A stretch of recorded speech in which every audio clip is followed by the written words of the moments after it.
ዛሬ በቁርአን ውስጥ ለየት ያለ ቦታ የተሰጠውና ምናልባት አስባችሁት የማታውቁ ትልቅ ምስጢራዊና ትልቅ ለሰው ልጅ የተለያየ ጥቅም ያለውን ተክል አብረን እንመለከታለን።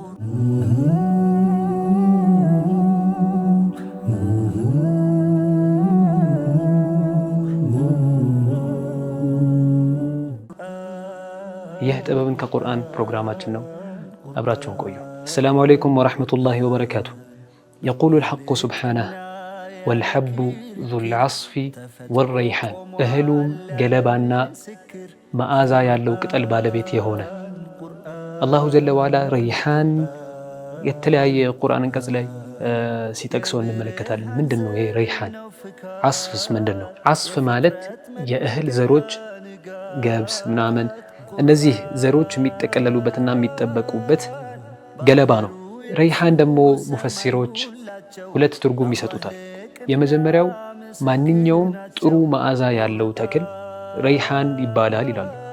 ሁለተኛው ደግሞ ሲሳይ ወይም ደግሞ ምግብ ነው ይላሉ። ኢብኑ ከሲር አንድ ዲፕ የሆነና ደስ የምትል ተፍሲር ይሰጣሉ ለረይሓን። አላሁ ጀለ ወዐላ ተክልን ለሰው ልጅ ምግብነት፣ ገለባን ደግሞ ለእንስሳት ምግብነት፣ ከዛ ደግሞ ረይሓንን ለሰው ልጅ መዓዛና ለአእምሮ ለነፍስ እረፍት አድርጎ ፈጥሮታል ይላሉ። ወላኪን አላሁ ጀለ ወዐላ እያንዳንዱ ቁርአን ውስጥ የጠቀሰው ነገር የሆነ ምስጢር አለውና እንደው ምናልባት ሳይንስ ረይሓንን በተመለከተ ምን ላይ ደርሷል ብለን ስንመለከት አስገራሚ ነገሮችን እናያለን። ሞደርን ሳይንስ ረይሓንን የእጽዋት አለቃ ብሎ ጠርቶታል።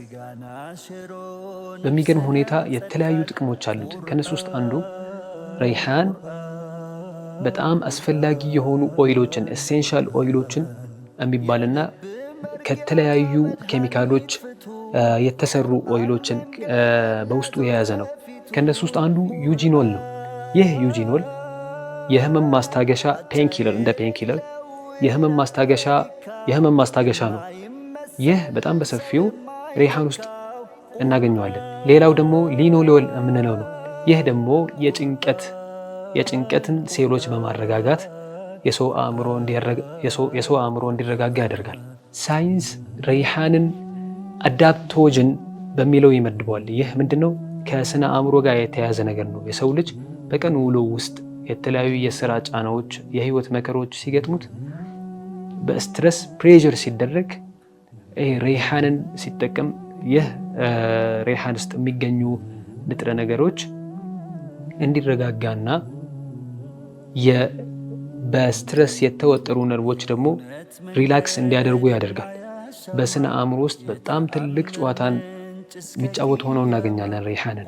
ለዚህ ጆርናል ኦፍ ኢትኖ ፋርማኮሎጂ እና NCBIን እንደ ሶርስ መጠቀም እንችላለን።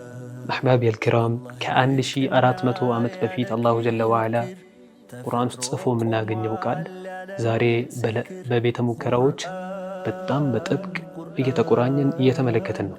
ይህ የአላሁ ጀለ ወዐላን አንድነት የሚያመለክት ሆኖ እናገኛለን። ሱብሓነላህ አሕሰኑል ኻሊቂን።